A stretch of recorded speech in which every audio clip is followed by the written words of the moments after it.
Un recobrador de morosos con veleidades literarias ve cómo sus ingresos disminuyen debido a la escasa calidad de los asuntos que le encomiendan los bancos. Siguiendo el consejo de un amigo, trata de mejorar su suerte contratando de forma esporádica los servicios de un matón ruso. Al principio tiene problemas de conciencia, pero a medida que la colaboración con el mafioso se traduce en resultados, cede a la tentación de encargarle todas las gestiones de recobro. Además, él y su mujer pertenecen a un grupo de intelectuales de izquierdas, el Colectivo, liderado por un joven aristócrata progresista vinculado con el mundo editorial, al que nuestro personaje intenta hacer la pelota. Y mientras se acumulan las evidencias de que el líder del colectivo y su mujer le están engañando ante sus narices, el protagonista descenderá por una espiral de culpa, ira y autodestrucción en cuyo centro espera una soledad aterradora. Todo esto y mucho más aparece en Deudas vencidas, la novela que acaba de publicar Recaredo Veredas. Buenos días, Recaredo. Buenos días, Lorenzo. Buenos días también a todos los lectores de Periodista Digital. Muchas gracias por venir. Gracias a ti, Lorenzo, por invitarme. Aparte de esto que he leído, resumen de forma sucinta de la novela, ¿de qué trata para ti Deudas vencidas? Bueno, yo creo que lo has explicado bastante bien. El trasfondo de la novela es la crisis, sobre todo en su aspecto inmobiliario, y porque es el aspecto con el que más está vinculado el protagonista, y lo que supone también la crisis de bancarrota moral y ética, y la entrada en un mundo en el que todo vale, ¿no? Está narrada en primera persona, es el diario del propio protagonista, y sobre todo trata eso, de la bancarrota moral y de cómo eso se traduce en unos actos muy discutibles. Actos muy discutibles que no solamente comete el protagonista, sino también todo su entorno. También es una comedia negra. He intentado, bueno, pues ante las dimensiones del desastre, pues darle un toque de humor. Es una novela durísima también, ¿eh? Sí, es una novela durísima. Es desoladora. Sí, es una novela que puede considerarse un poco desoladora, lo entiendo perfectamente, pero la desolación que ocurre en esta novela, prescindiendo de algunos aspectos que entiendo que se escapan un poco de la cotidianidad, es la cotidianidad que viven muchísimas personas todos los días. Recordemos que el protagonista tiene un bufete, ¿sí? Y se dedica fundamentalmente a gestionar todo el tema de desahucios. Por lo tanto, el protagonista es uno de esos que, gracias a la crisis, se está enriqueciendo aún más, ¿no? Bueno, se está enriqueciendo más. Digamos que la crisis también le ha provocado una crisis a él, porque las grandes agencias se están quedando con todo el pastel, los bancos están vendiendo muchísima deuda, sus condiciones están empeorando día a día, y por eso mismo esa es la causa de que contrate a Iván. Al ruso, que es un mafioso. Ruso, tampoco sí. Es un mafioso, es un matón. Es un matón de medio pelo. No es un matón de tercera. Es un matón de tercera, el pobre. También aparece el mafioso jefe. Bueno, has comentado tú que la novela está escrita en primera persona, efectivamente. El protagonista le va contando a su diario aquello que le va sucediendo, sus zozobras, etcétera. Y yo creo que ese es uno de los aciertos de la novela. Precisamente es la voz del personaje, ¿no? Conseguir sí. Esa voz que te envuelve, que te atrapa desde el primer momento, que te coge de la manita y que te guía a lo largo de toda la narración, ¿no? Es decir, la voz es la piedra angular de la novela. No sé si te habrá resultado sencillo conseguir esta voz, o has hecho otro tipo de intentonas con otras voces, con otros cambios de narradores, etcétera. Lo que es la voz no me ha resultado muy difícil conseguirla. Lo que sí me ha resultado difícil llevarla, ¿no? Es combinar las reflexiones de la voz, toda su huida hacia sus divagaciones, con lo que es la historia de la novela, porque evidentemente una novela sin historia es muy poca cosa. Las peripecias y el ritmo de esas peripecias y toda la construcción de la trama, ¿no? O sea, que Con el mantenimiento de esa voz. Eso sí me ha resultado complicado, pero la propia creación de la voz no mucho. Y ha exigido evidentemente un trabajo de reescritura pues grande. Tú trabajas en un bufete, o sea que supongo que algo de lo que aparece aquí será real, te habrás inspirado. No, no, vamos a ver.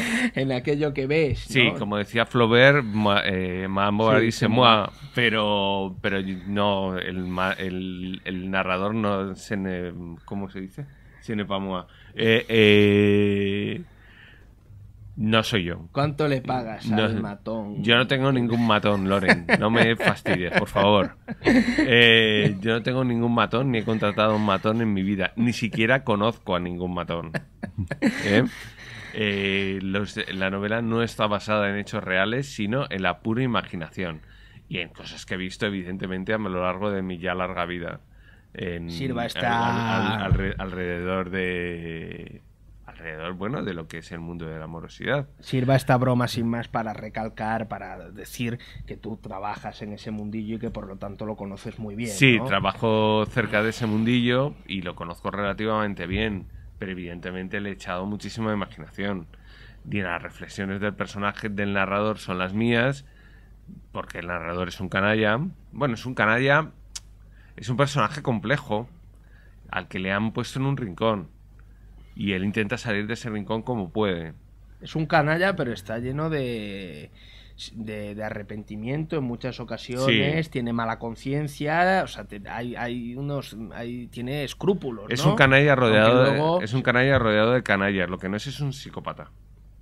Es un narrador que podría decirse que es un narrador deficiente, el otro día, en cuanto a que él no conoce todo aquello que sucede a su alrededor, y él lo va descubriendo un poco a través de la escritura, ¿no? Es decir, por ejemplo, toda la subtrama, toda la trama entre su mujer y Borja, que es el aristócrata progresista, sí, que lidera ese grupo de intelectuales de izquierdas, el colectivo, todo eso lo va intuyendo y lo va un poco conociendo a la par que va también conociéndose a sí mismo, ¿no? A través de la escritura. Sí, claro, porque es una novela narrada en presente. Efectivamente. Narrada no en presente, sino muy, muy cerca de los hechos. Claro. Entonces el narrador escribe su diario, si no todos los días, sí, pues con una periodicidad continua. Y escribe cuando los hechos han ocurrido. Entonces, claro, él va descubriendo lo que ocurre al mismo tiempo que el lector.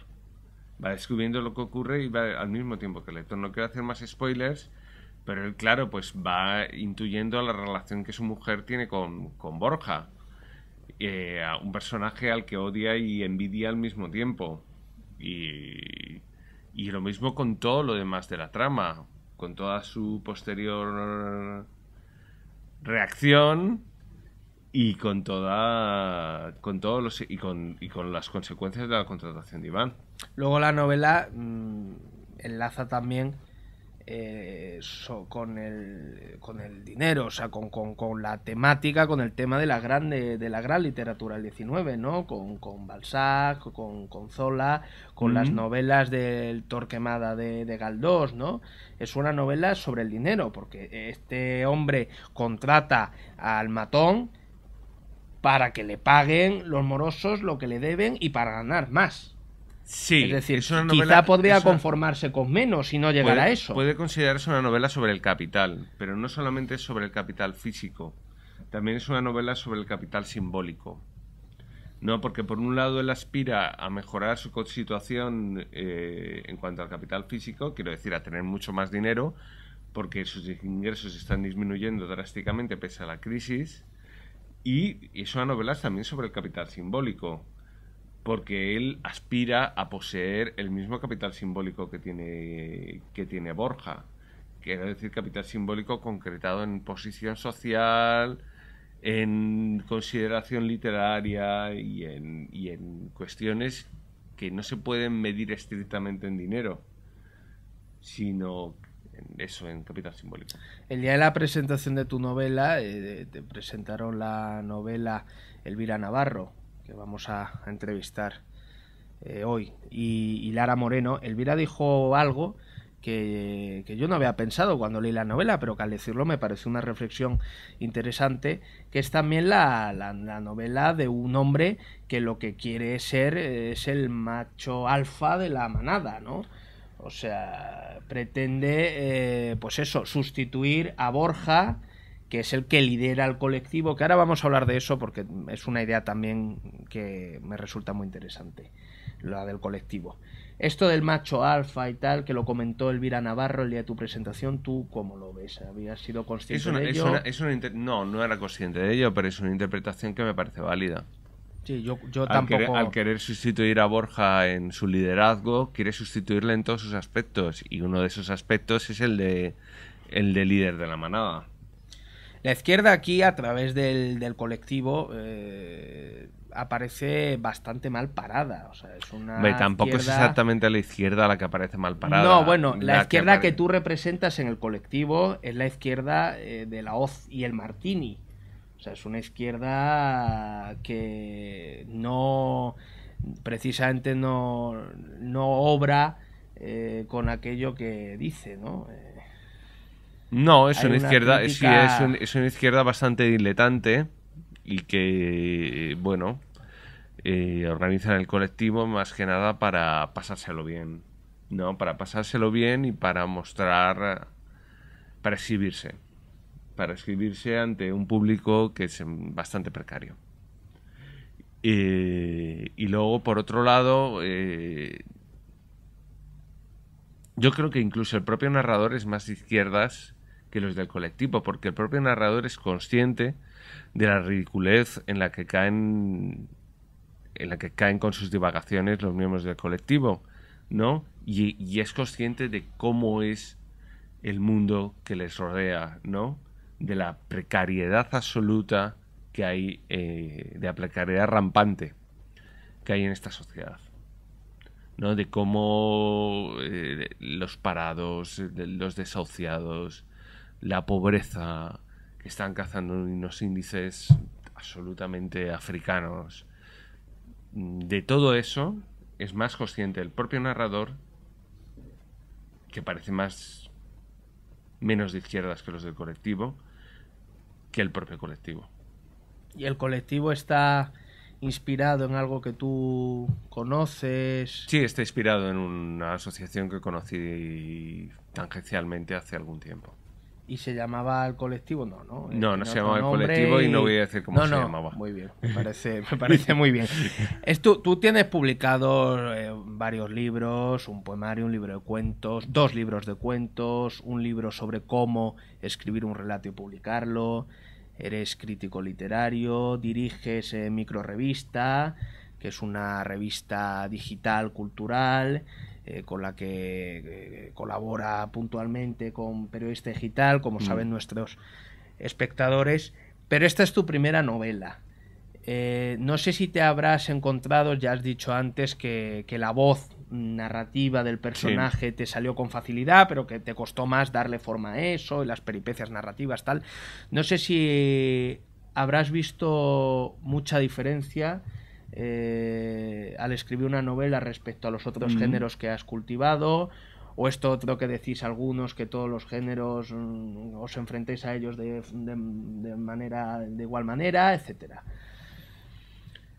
Vamos a ver, es una pregunta que tiene varias facetas. Por un lado, no es mi primera novela, es mi primera novela publicada. Bien.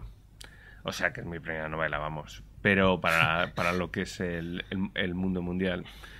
Pero realmente es mi tercera novela, porque tengo otras 2 en el disco duro, que no sé si debería haber borrado. 2 novelas en las que, bueno, poco a poco fui mejorando. 2 novelas inéditas en las que poco a poco fui mejorando, porque aprender a escribir una novela no se aprende como a... no sé, no es una labor demasiado fácil, por eso hay tan pocas novelas buenas. Y bueno, pues requiere un perfeccionamiento y requiere... hay gente que no, hay gente que en la primera acierta, yo no. y requiere una práctica y tal vez fallar en los primeros intentos. Afortunadamente esos primeros intentos permanecen inéditos y bueno, en cuanto a los distintos géneros, los distintos géneros requieren enfoques muy diferentes. Yo creo que es bastante más difícil escribir una buena novela que escribir un buen relato, ¿vale?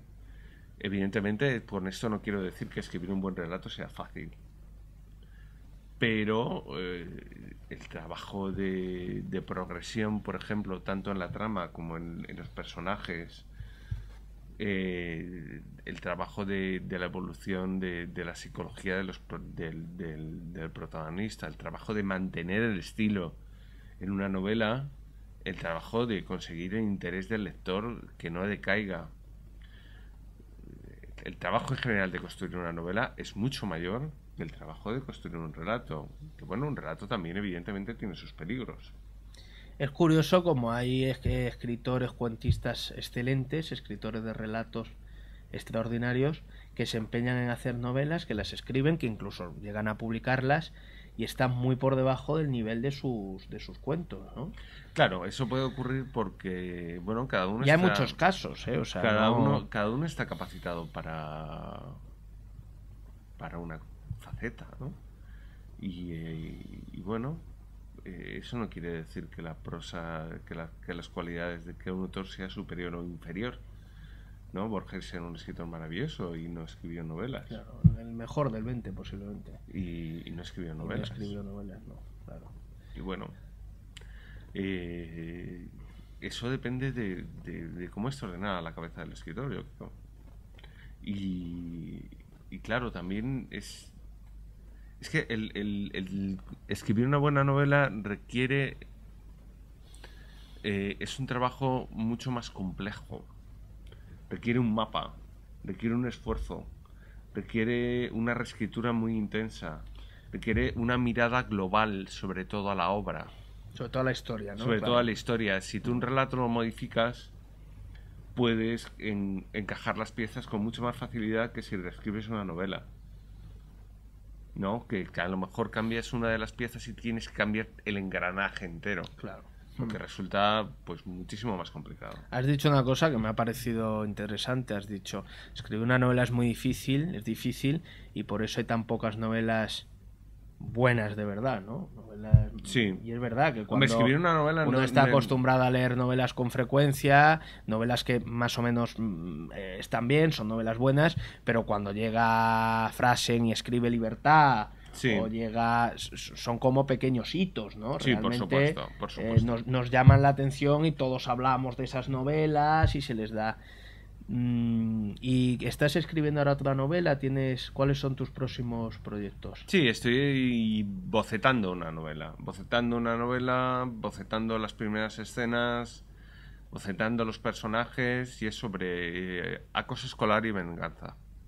Muy bien, un tema sugerente. Sí. Porque en esta novela hay el protagonista, el personaje está muy obsesionado con una serie de temas, catástrofes nucleares, enfermedad, etcétera, que sí. Eso enlaza con tu obra anterior, ¿no? Con los cuentos, por ejemplo, de Actos Imperdonables. Sí, eso sí que reconozco que son un poco mis propias obsesiones. Es marca de la casa, sí, ¿no? Es marca de la casa, son mis propias obsesiones.